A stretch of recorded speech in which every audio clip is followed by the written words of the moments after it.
Bonjour à tous, je suis une enseignante de très longue date.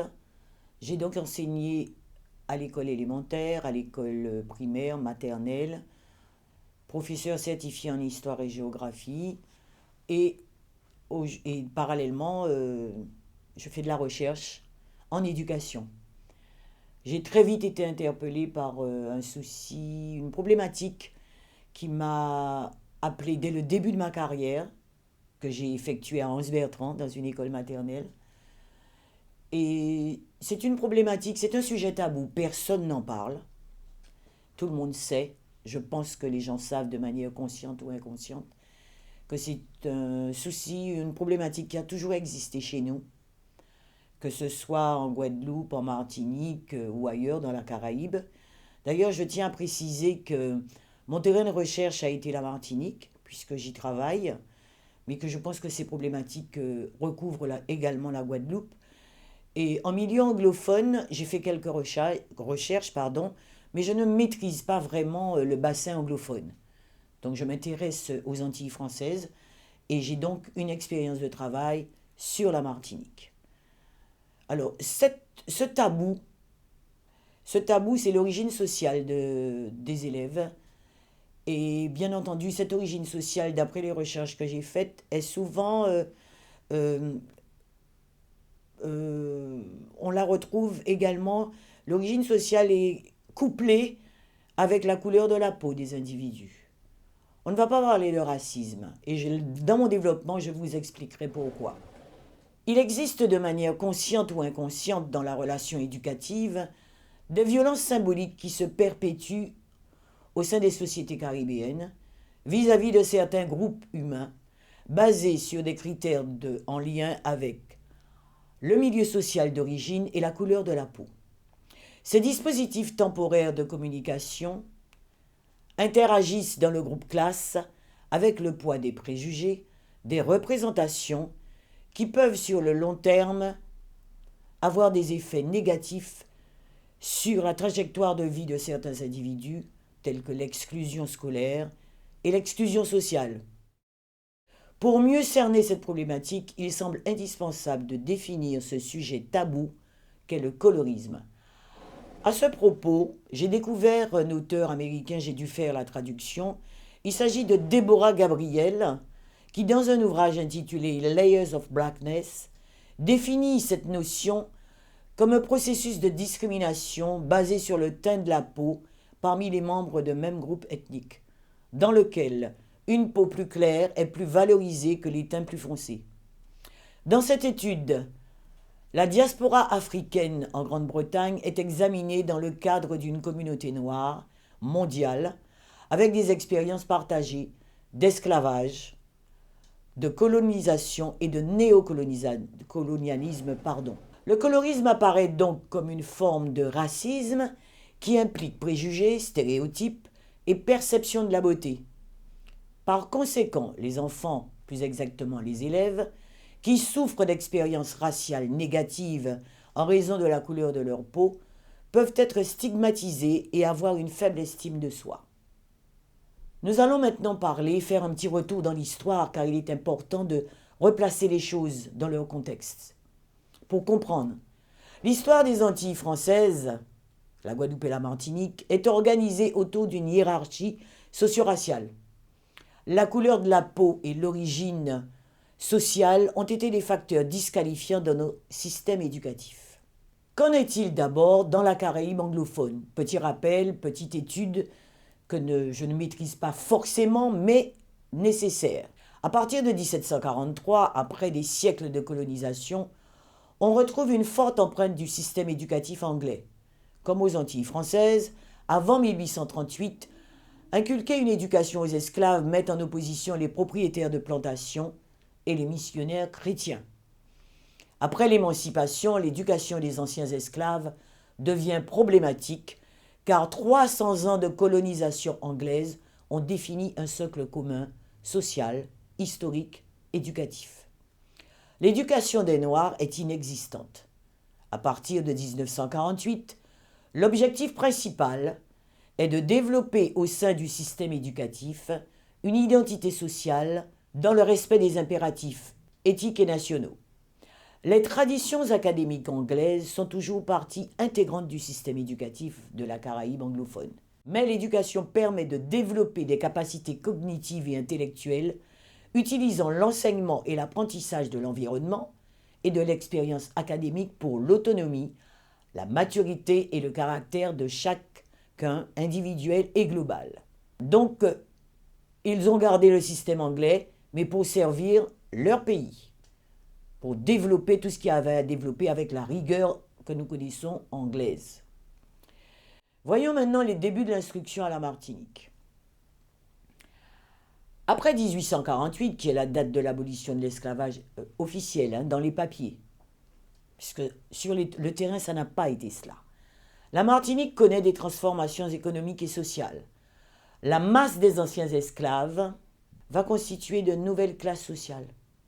Il s'agit des ouvriers agricoles et industriels, des paysans pauvres, des hommes de couleur libre, formant la petite bourgeoisie urbaine et rurale. Et pour terminer, des anciens esclavagistes, devenus propriétaires fonciers et capitalistes industriels, appelés les béquets. Ces personnes, les béquets, au lendemain de la Révolution de 1848, possèdent toujours la majorité des terres et continuent d'avoir une attitude dominante vis-à-vis des Noirs. La petite bourgeoisie martiniquaise, quant à elle, connaît un essor timide. Elle ne participe pas au monde des affaires et préfère le fonctionnariat et les professions libérales, notamment l'enseignement. Les ouvriers agricoles sont les anciens esclaves. Ils ont abandonné les habitations après la Révolution de 1848, mais très vite sont obligés d'y retourner car aucune possibilité ne leur est offerte pour l'accession à la propriété. Les décrets gérant leur vie quotidienne fleurissent. Citons celui du 13 février 1852 instituant les travaux forcés. Ces ouvriers et ces paysans pauvres sont donc perçus par les classes supérieures comme des masses de manœuvre. C'est dans ce contexte difficile que le 27 avril 1848 est voté le décret sur l'instruction publique. Par ce décret, l'enseignement est rendu accessible à tous et l'école devient obligatoire pour les enfants. Mais cet égalitarisme scolaire n'est pas en rapport avec la réalité sociale. Les élèves sont pris en charge par les religieux et l'Église est très présente dans l'orientation idéologique des écoles. Au cours des années 1950 et 1960, le problème de l'échec scolaire va prendre une autre dimension. C'est le parti pris d'unifier les systèmes éducatifs inférieurs et moyens et celui de prolonger la scolarité obligatoire, jusqu'à 15 ou 16 ans, qui vont faire connaître avec netteté l'existence d'un échec scolaire, pour ainsi dire, banalisé. C'est principalement le besoin d'élever le niveau général de formation pour répondre aux besoins de l'économie qui conduit à s'intéresser de plus près aux phénomènes jusque-là latents des redoublements et des évictions, c'est-à-dire des rejets, l'exclusion de l'école. Parallèlement et pour des raisons idéologiques, les mêmes redoublements et évictions conduisent les sociologues à s'intéresser à l'importance et à la signification sociale de ces phénomènes. La départementalisation est loin d'apporter toutes les réponses et les solutions attendues. Et comme dans toute situation nouvelle, la période d'adaptation à ce nouveau statut est difficile. Les dysfonctionnements maintenant de cet enseignement public. En 1954, Eugène Revers soulignait « En fait, l'assimilation a entraîné une effroyable augmentation du coût de la vie. La vie chère, le chômage, une économie déséquilibrée sont les conséquences de la départementalisation. C'est dans ce contexte socio-économique difficile que l'institution scolaire va devoir fonctionner. La société martiniquaise demeure, malgré les apparences, une société sous-développée à dominante agricole. Les travailleurs agricoles ont de bas salaires et vivent dans l'incertitude du lendemain. Ces ouvriers agricoles et les paysans pauvres forment la majorité de la population active. Les conséquences de cette situation économique et sociale sont inévitables. Pour Michel Giraud, qui fait le constat suivant, les relations de classe dans la société martiniquaise d'origine coloniale se trouvent hypostasiées en relations de race. Tout est mélangé, intrinsèquement. Dans la société martiniquaise, ces relations sont des fixations aux projections sociales de certains rapports sociaux de production, représentés par les rapports de classe. Giraud nous parle de la nécessaire dimension historique de la recherche antillaise, car, dit-il, pour cerner les structures d'ensemble d'une société, il faut comprendre comment les problèmes du présent sont venus à se poser. On ne peut analyser une société sans connaître son passé. Et dans le cas de la société martiniquaise et guadeloupéenne, du reste, l'empreinte du passé est très forte sur le présent. On ne peut occulter l'esclavage si l'on veut appréhender la totalité de la situation sociale. La connaissance du passé nous permet également de mieux comprendre les déséquilibres, les blocages, les tensions, surtout si l'on s'intéresse aux représentations sociales.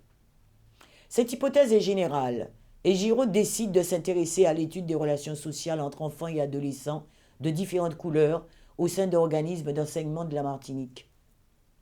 Il existe, nous dit-il, un certain nombre de clivages raciaux au sein des classes. La famille joue également un grand rôle dans le préjugé de race. Nous le savons tous dans nos familles. Dès qu'un bébé naît, il faut qu'on surveille ses oreilles et ses parties génitales pour savoir de quelle couleur il sera. Il faut rappeler que dès sa naissance, l'école est laïque, publique et obligatoire. Son sort est lié à celui de la petite bourgeoisie de couleur, qui voit en elle le seul moyen efficace de son ascension sociale.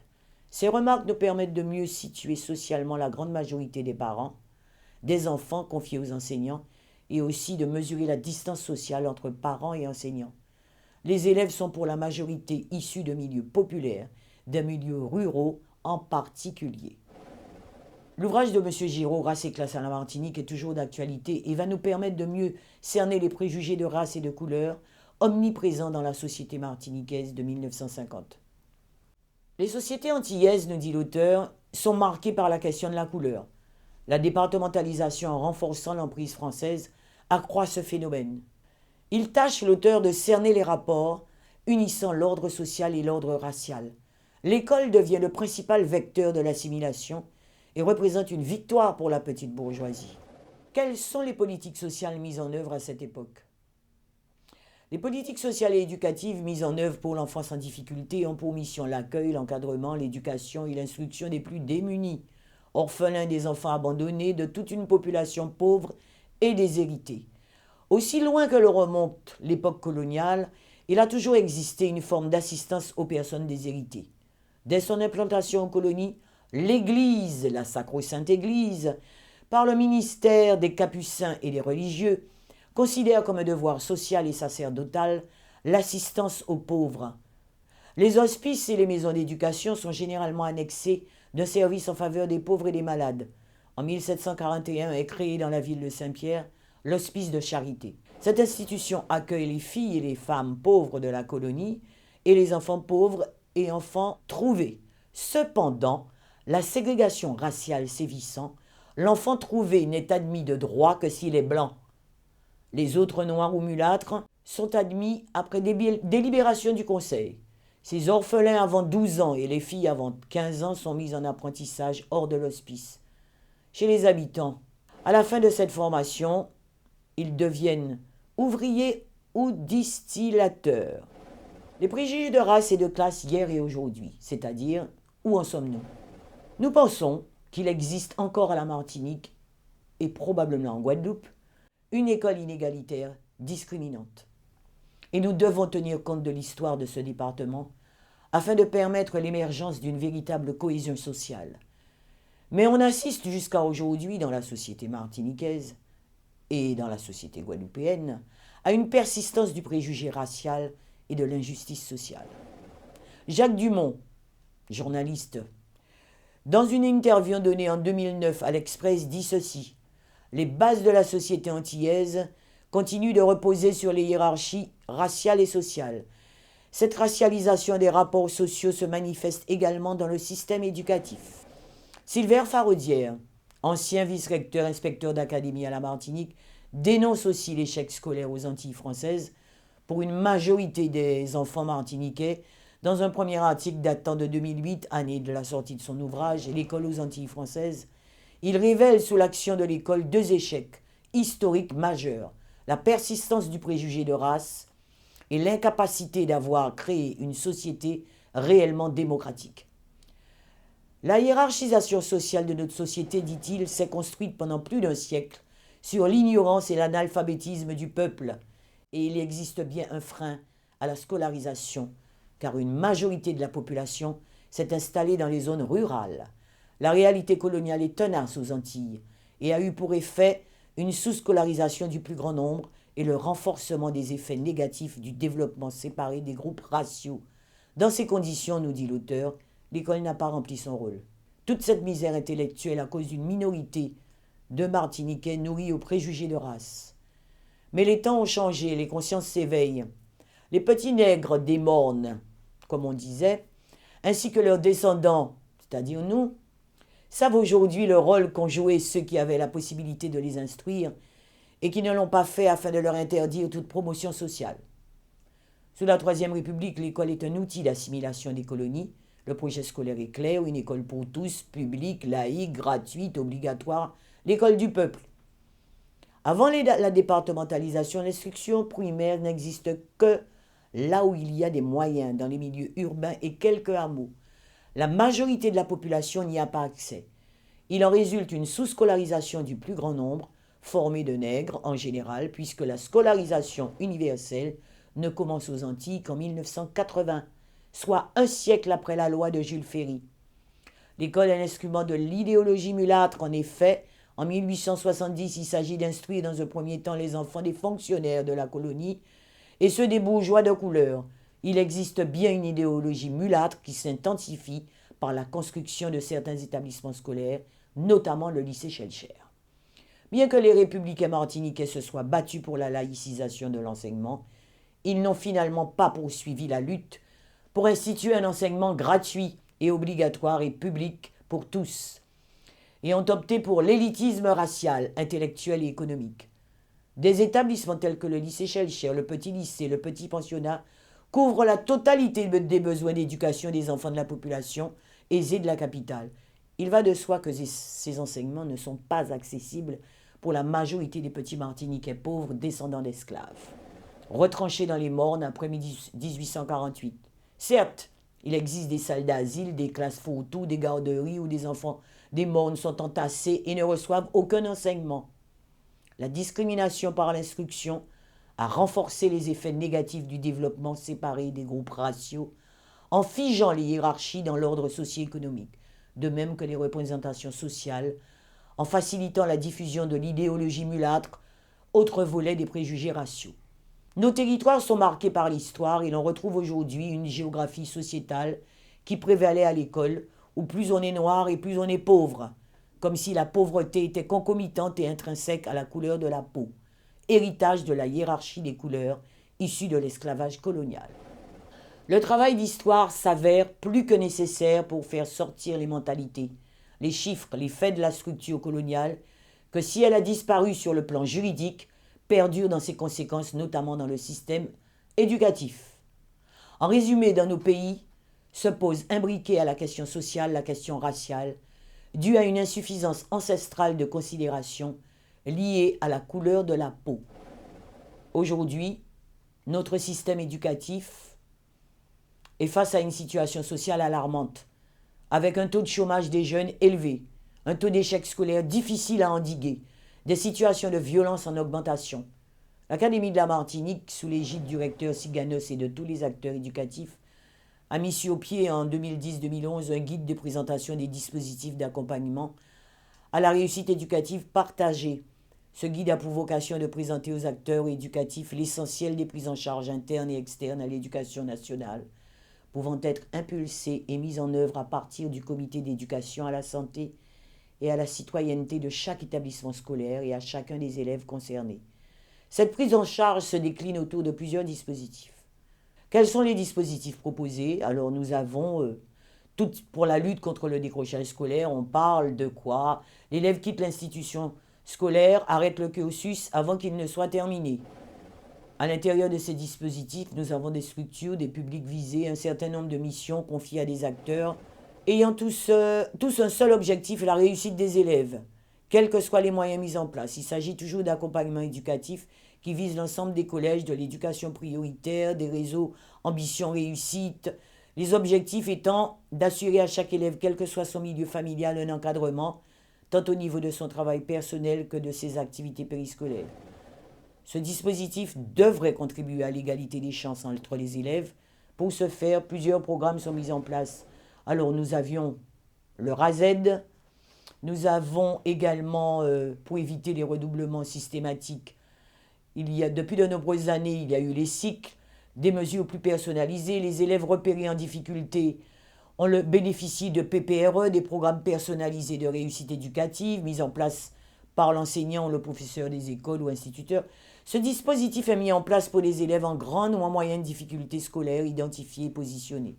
Il a pour but de permettre à l'élève de maîtriser les connaissances et les compétences du socle commun, mathématiques, français, langue vivante, indispensable à la fin d'un cycle.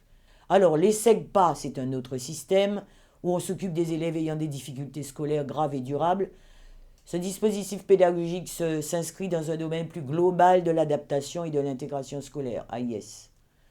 Ces dispositifs nous permettent également des classes relais destinées aux élèves du collège entrés dans le processus de rejet de l'institution scolaire et des apprentissages en risque de marginalisation sociale ou de déscolarisation. Ces classes ont pour but de rescolariser et de resocialiser les élèves en situation de marginalisation. Alors pour terminer, nous présentons l'école de la deuxième chance, qui existe toujours d'ailleurs, et qui vise des jeunes de 18 à 25 ans dont l'objectif est l'insertion et la formation pour tous ceux qui sont sortis du système scolaire depuis plus d'un an sans diplôme ni qualification. La mission de cette école est de permettre à ces stagiaires d'accéder à un métier choisi soit en intégrant une formation, soit en entrant directement dans un emploi, afin d'assurer une meilleure communication, une bonne coordination entre les parties. Alors nous avons des médiateurs dans ce projet de réussite qui travaillent en collaboration avec les familles, les collectivités locales, les associations de quartier afin de lutter contre l'absentéisme et le décrochage scolaire. Il semble pourtant que les derniers rapports d'enquête de l'INSEE n'aient rien arrangé et les chiffres sont toujours aussi alarmants. Et ces dispositifs à vocation d'insertion, de rescolarisation, d'intégration et de formation, nous en sommes encore à chercher des solutions pour éviter toute cette délinquance que nous avons qui, à mon sens, vient de là. Au vu de ma recherche, malgré tous ces dispositifs de prise en charge effective, on a mis de côté la dimension humaine de chaque élève. Une véritable relation de communication où les différents acteurs de ce système se sentiraient reconnus pour entrer en relation avec nos élèves. Peut-être pas avec cette machine de prise en charge qui génère, à mon sens, stigmatisation, marginalisation et par conséquent exclusion. En Martinique, nous devons tenir compte des non-dits, des comportements, des mentalités, et seule une véritable prise de conscience, une connaissance historique, une formation psychologique pourrait incliner cette tendance à l'échec et à l'exclusion que l'on retrouve en majorité dans certains groupes humains, d'individus. En conclusion, les préjugés sont toujours là et les représentations du passé nourrissent toujours de manière consciente ou inconsciente une certaine forme de discrimination.